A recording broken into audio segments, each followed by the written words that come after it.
And, President Trump, whatever you think about him, there's a new feeling in America now that, we're back on the upswing again. As he says, the country is hot again, and all around the world, people see that too. So recently, Robert F. Kennedy Jr. was on Tucker Carlson's podcast talking about his own personal relationship with President Trump, the truth about Trump's cabinets, and interestingly enough, some of the people he likes most within that cabinet and how they are working to change America. So let's watch and let's react. Please like this video and subscribe to the channel. Obviously, your father's Attorney General of the United States when you were young. He's murdered in 1968. You leave Washington. You haven't lived here since. You just came back as secretary. What's it like? What do you notice? What do you think of it? Well, I didn't expect to love living in Washington. When I was a kid, I couldn't wait to get out of Washington. But my wife is happy here. We found kind of a community and a neighborhood, and I love the people that I'm working with at this agency. It's the most gifted, committed group of people that I've ever worked with, and they're immensely talented and committed. And then I really like the cabinet. I think President Trump's cabinet has put together an extraordinary cabinet. I'm friends with a number of the people who I never thought I'd be friends with, but they're who do you like? I really get along with Pam Bondi, and Cheryl loves Pam and her husband John, and then and Marco Rubio. All right, these are some surprising names that he gets along with. If it could be to the advantage of the American people, Bobby, if you used your friendship with Pam Bondi to get our hands on the actual Epstein files, not those binders that you handed to conservative influencers. That would be awesome. So, he's speaking in glowing terms about these people, and I can't wait to see what he has to say about Marco Rubio, because Rubio is a longtime neocon that supported, shoveling money into the coffers of Zelensky when the U.S. was experiencing an inflation crisis, by the way. So let's see what he says about that, I guess. Marco Rubio is the funniest guy in the cabinet. He says things that make people belly laugh at every cabinet meeting. And what, like we're trying to establish peace with Russia? That kind of joke? Because that's the kind of joke I presume he tells. He's, I never was very, let's say, approving of Marco, because he was kind of a neocon war hawk, but now he's had this incredible kind of a neocon war hawk transformation. And transformation. I think I think he's very aligned with me on most issues on Ukraine. He wasn't historically aligned with you on Ukraine. You were good on Ukraine. You saw that for what it was, and that was a long stream of events designed to antagonize Russia, to overthrow the Yanukovych government, extend NATO in several ways up to the border of Russia, to put the Aegis missile systems essentially on their border, which can fire Tomahawk missiles fitted with a nuclear warhead. Yeah, that kind of stuff. And Marco did not. He was on the neocon and establishment liberal train of supporting democracy, which isn't existent within Ukraine when you have a leader who has decided there are no elections right now. I'm going to outlaw my political rivals, shut down oppositional political parties, media outlets, and, while we're at it, Eastern Orthodox churches. That's the kind of democracy that we're fighting for in Ukraine. But I will say this, it does seem like Rubio is acting as if he's part of Trump's administration outwardly, at least what he tells the media. He said some stunning things in my mind when he talked about how the U.S. needs to learn that we now live in a multipolar world. And I thought that was great. But, it's not like the non-interventionism that Trump espoused that we would have in that area of the world has kind of manifested in terms of policy. We're still supporting Ukraine. I'm glad we've opened negotiations with Russia, but the money keeps flowing. And, Russia's not going to trust the U.S., especially after what happened with Iran and after it continues to bankroll the Ukrainian side of this thing, despite how fruitless of an engagement that is, as territorial changes are essentially negligible for the last year. And just the fact that we should not be the policemen of the world anymore, that we've got to withdraw from that. I've seen no evidence Rubio actually thinks that, though. Again, the rhetoric of that is always used to win elections. And then when presidents get into power and cabinet members get into power, like Rubio or Little Marco, as Trump used to call him. And by the way, I like that Trump more when he called him Little Marco. They don't manifest into actual policy. We have worldwide empire building.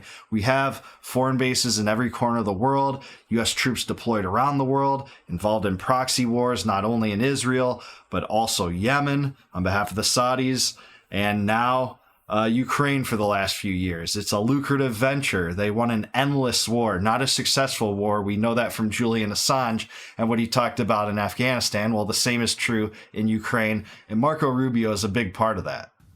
From that role, but Scott Turner's my friend, Sean, and all of them. I get Linda McMahon. I get along.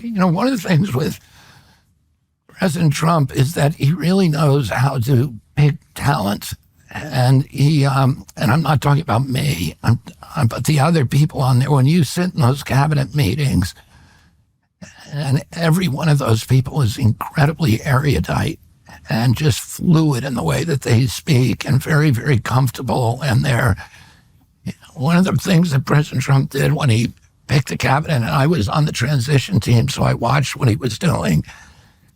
For every of one of the positions that he picked, he wanted to see 3 clips of them performing on TV. And so, he's very conscious of the way of that these people are going to be out selling his program to the public. Yeah, they're excellent propagandists. That's a criteria that all presidents use, but I don't think that was the most substantive criteria Trump was using to vet his nominees and vet his cabinet.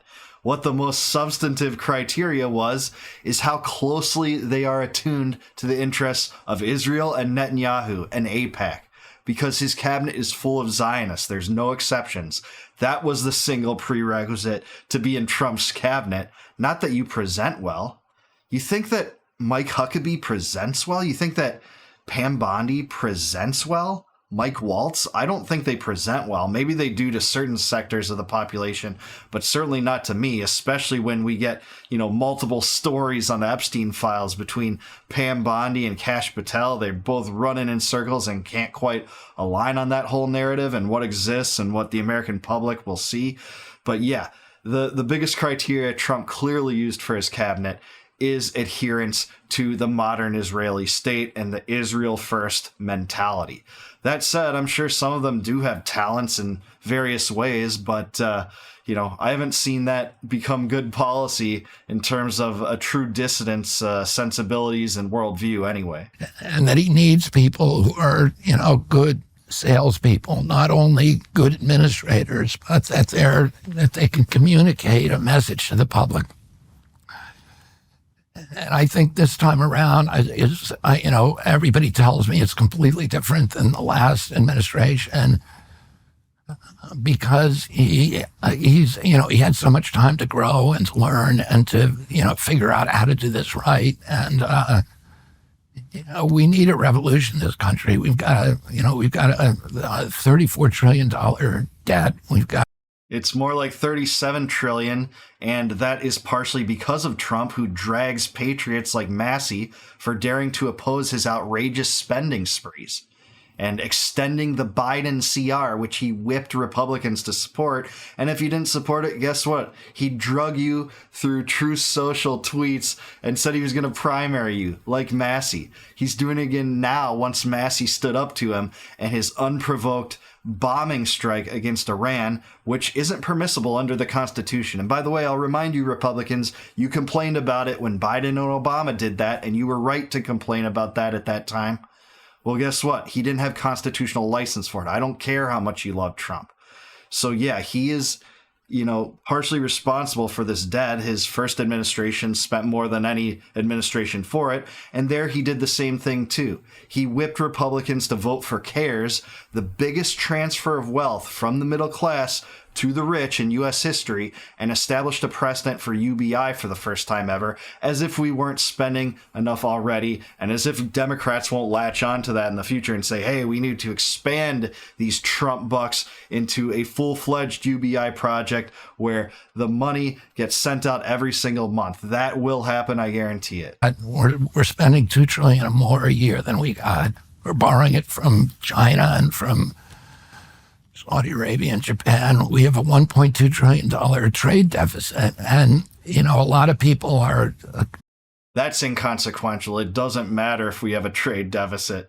Trade goes on. All trade goes on, regardless of where people are in the world, to the benefit of both trading partners. I have a huge trade deficit with Amazon, yet I benefit immeasurably from the products and services that I choose to buy from Amazon. Why? It's because of the subjective theory of value. I view that my money is worth less than me, my US dollars, which are fiat, than the products I buy from Amazon. And Amazon has the alternative perspective that my dollars are worth more than the products they can give me. We both end up happy, and I benefited immeasurably. But my trade deficit is so high with Amazon. Well, the same is the case if you replace me with China. And I know Republicans talk all about how, it's so bad to get cheap products from China because, U.S. manufacturing isn't here. Well, that's good. I want U.S. consumers and workers to benefit from those cheap products. So that's where I'm at on that. Businesses are hurting because of the tariffs, but I admire President Trump because he is looking over the horizon and he's looking at, this is unsustainable. And nothing tells me Trump believes that the debt and such is unsustainable. If anything, he scoffs at the notion that the debt is consequential whatsoever. We need to do something radically different. And, you need to, particularly at the beginning, when you have momentum and when you have your most power, you need to do a lot of things that are going to be very, very disruptive to many, many people. He still has tremendous support for the American public, and I feel it every day. I walk down a block, and people are ecstatic. They come to me and say thank you for what you're doing, and they feel good about this country again. Yeah, I have no doubt he is popular amongst many segments of the populace. He's probably the biggest cult of personality that's existed around a Republican in my lifetime is adores him. Reagan too, to some extent, but him as well. And I have no doubt that that is true, but that's not really bearing out in terms of what we get for that. We still have debt, immense taxes, we got unprovoked war, a month-long bombing campaign against Yemen, no Epstein files, no attempt to cut spending in government.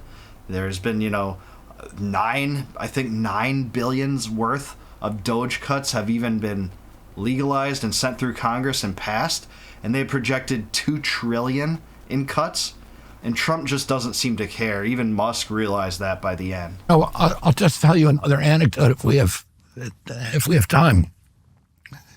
My uncle Ted Kennedy really did not like Jimmy Carter. He, on every level, Famously, he didn't like his politics. He didn't like him personally, and Carter did a lot of things that my uncle was just, one of them was he banned liquor from the White House, which, my uncle didn't like. And then he put, what was it, Fresca or something on tap at the White House. And so there were just little things like that annoyed him. But he also, when Carter came in, he talked about the malaise in this country and how bad everything was. And it's like what Starmer did in England, to tell, and that people take those messages from their leader. And my uncle, and then Reagan came in, and Reagan was dismantling everything Teddy had done over, 40-year career. He really didn't. Medicare survives, Medicaid survives. most of the great society, almost all of the great society survives. He kept spending militarily, but Reagan didn't really dismantle what Ted Kennedy had worked toward. I just don't agree with that. But Teddy really liked him. And I asked him one time, why, this guy is destroying everything you believe in. And Teddy said, I like him because he makes people feel good about being American. Yeah. And he's able to inspire hope for the country again. And, President Trump. Yeah, whatever you think about Ronald Reagan, I think that is true. He did inspire people to be proud to be American and happy and more optimistic than the Carter malaise. And, that term is usually attributed to a speech he made where he didn't actually use the term malaise, but it was a downtrodden and particularly pessimistic speech. And that maybe adds to, Reagan's appeal that he was exactly the opposite and he was a far better communicator. So I think there is truth to that, if I'm being honest. Does that. Whatever you think about him, there's a new feeling in America now that we're back on the upswing again. As he says, the country is hot again. And all around the world, people see that too. And a lot of things have surprised me about the president because I bought into this fact that he was this one-dimensional character, that he was kind of a bombastic narcissist and all this. And, and part of it is hearing it all the time on TV, but also, the way that he conducts himself sometimes validates those. If you have that narrative, you can find things in what he does that validate that narrative. But what I've been surprised in getting to know him is what a kind of deep, multidimensional, and thoughtful character he is, and how well. I also thought, he doesn't read, and he's not interested in anything. He's immensely curious, inquisitive, and immensely knowledgeable. He's encyclopedic in certain areas that you wouldn't expect, like music, and he gets very emotional about music. And, yes. And he knows the whole story behind every song. Pavarotti and James Brown. Yeah, and he cries when he hears Pavarotti. He said to me one night when we were at Mar-a-Lago with the Amarillas, he said, Amarillas, you understand this because she loves music too. And he said, but most of the people here, they don't understand it. They don't get it. And in terms of sports, he is, he's an encyclopedia. He knows everything. And then, on Wall Street, he knows how everybody made their money and the story. Yeah, because he wants to make deals. Yeah, I mean, there are many tales of, people close to Trump seeing things that, it never comes out in the media like this. He's also known to be extremely charitable, by the way. He truly is empathetic, and he's donated to a lot of causes to help people, believe it or not. I will give him that. That seems to be true. Even specialized causes, like I know he was a big supporter of Amanda Knox and trying to gain her freedom and things like that. Whatever you think about her, how culpable she was in the murder for which she was accused and convicted for a while. But Trump does have this reputation as someone that is helpful. He is empathetic, despite how he appears in many of his media appearances and things like that. So I have no doubt that this is true as well, actually. He's an incredible raconteur about telling all these stories. And then, and also the most surprising thing is because I had him pegged as a narcissist, but narcissists are incapable of empathy. And he's one of the most empathetic people that I've met. That's you notice whenever he talks about the Ukraine war, yes, he always talks about the casualties on both sides. Every time he talks about it. I have noticed that.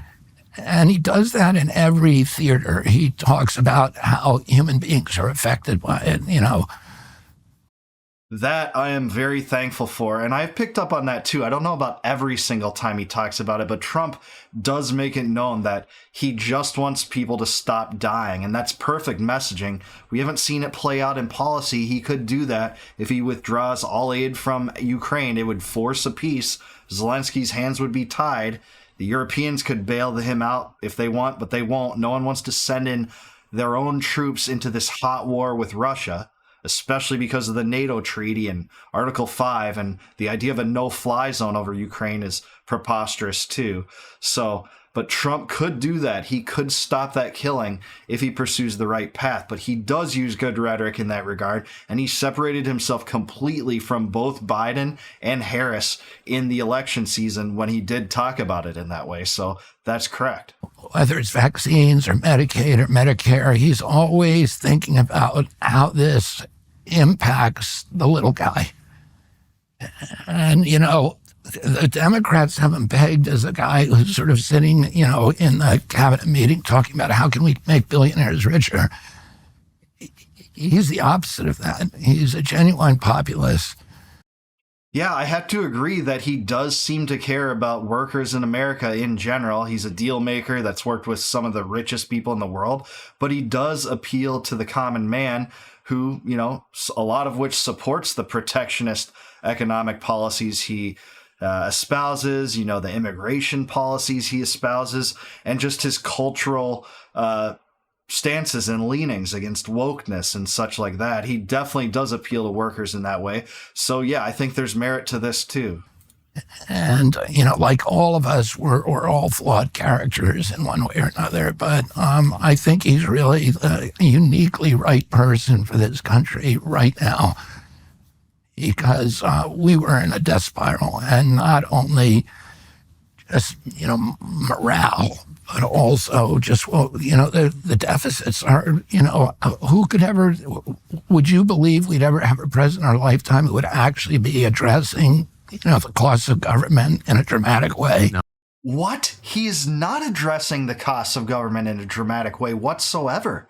He's not only kicking the can down the road, he's proposing additional spending. And this bill on the table right now, the big, beautiful bill, is one of the biggest bills ever. It will lead to $5 trillion additional dollars of debt. And Thomas Massey argues that it will lead to more debt because of how this will affect the bond market negatively, of course. So, yeah, this is not being addressed. There's no plan to curtail that, you know, to curtail or audit the Federal Reserve in any way, to end inflation.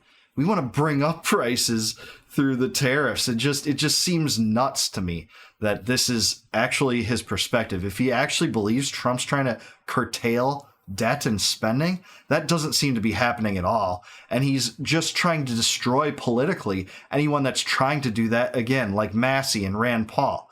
He is part of a program right now to throw tons of money at primarying Massey, like he always has in the past. You know, AIPAC tried to throw $400,000 at that during the last campaign season, and thankfully, Massey emerged victorious in that race. He's going to try again because of Massey's principled stance on the debt. Trump cares not about this, and it's very clear for how he's treated Musk, how he's looked at this legislation, and how he's supported and whipped people to extend Biden-level spending in the form of the CR that did pass a few months ago.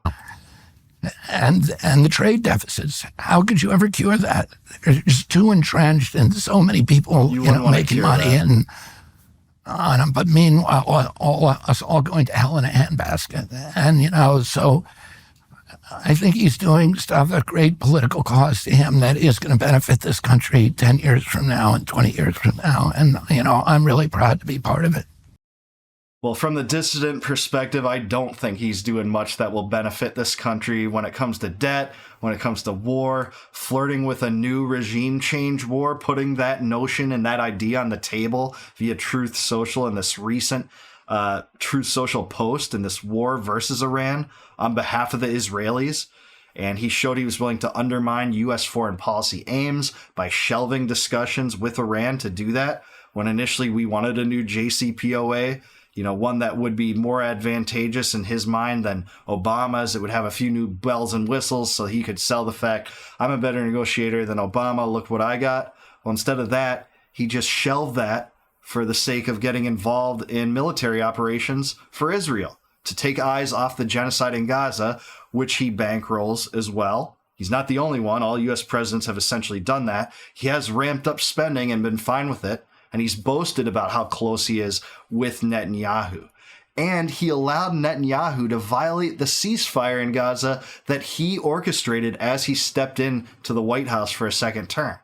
So yeah, I'm not seeing the benefits of this administration that Kennedy is. However, I did try to be fair in my responses that Trump is underappreciated in some ways as far as his personal perspectives, how charitable he is, how empathetic he is. And I tried to answer those things realistically and why he still has so much appeal. Although I do think if you look at his approval ratings, they have steadily declined ever since he's essentially taken office. That first few weeks when he dismantled USAID, a few employees remained. They got, moved under the Secretary of State. He shelved USAID and did some really interesting things back then. That's when his approval was at its highest. It's when he got into these wars and spending sprees that it is starting to dwindle, and he definitely is losing the dissidents over this war.